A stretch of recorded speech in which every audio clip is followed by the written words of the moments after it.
Hello everyone, welcome back my channel. চলুন আপনাদের আজকে একটা নতুন রেসিপি শেয়ার করে দেখাই। এই বর্ষাকালে গ্রাম বাংলার মাঠে পাওয়া এই মেঠো কাঁকড়া দিয়ে একটা রেসিপি, যেটা খেতে খুবই সুস্বাদু। আপনারা প্লিজ এটা একবার আমার কথায় ট্রাই করে দেখবেন।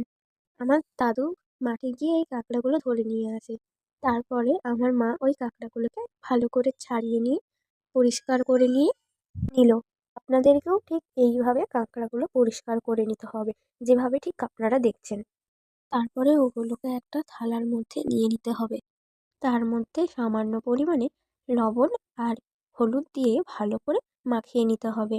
মাখানো হয়ে গেলে একটা কড়ার মধ্যে তেল দিয়ে ছোট ছোট করে কুচিয়ে রাখা আলুগুলোকে ভালো করে ভেজে নিতে হবে।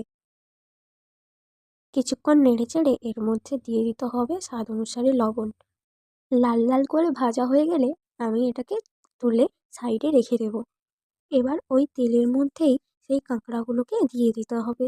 কাঁকড়াগুলোকেও ভালো করে ভেজে নিতে হবে 5 মিনিট মতো। ভাজা হয়ে গেলে ওগুলোকে তুলে নিতে হবে। তারপরে ওই কড়াইয়ের মধ্যেই আবার একটুখানি তেল দিয়ে পেঁয়াজ কুচিগুলোকে দিয়ে দিতে হবে।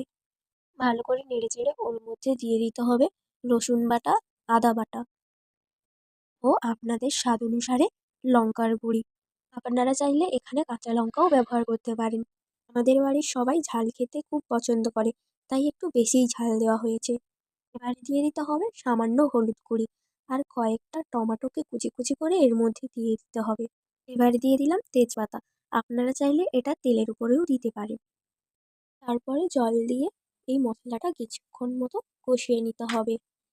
কষিয়ে নেওয়া হয়ে গেলে ওর মধ্যে ওই ভেজে রাখা কাঁকড়া আর ভেজে রাখা আলুগুলোকে দিয়ে ভালো করে নেড়েচেড়ে নিতে হবে। এবার দেব লবণ। যেহেতু আগেও লবণ দেওয়া হয়েছে ভাজার সময়, তাই জন্য একটু বুঝে লবণ দিতে হবে।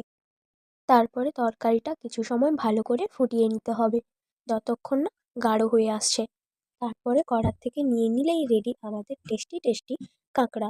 শেষে আমি এখানে একটু গরম মশলা ছড়িয়েছি, যাতে এর টেস্টটা আরও বাড়ে। তো রেডি হয়ে গেল আমাদের কাঁকড়ার ঝোল।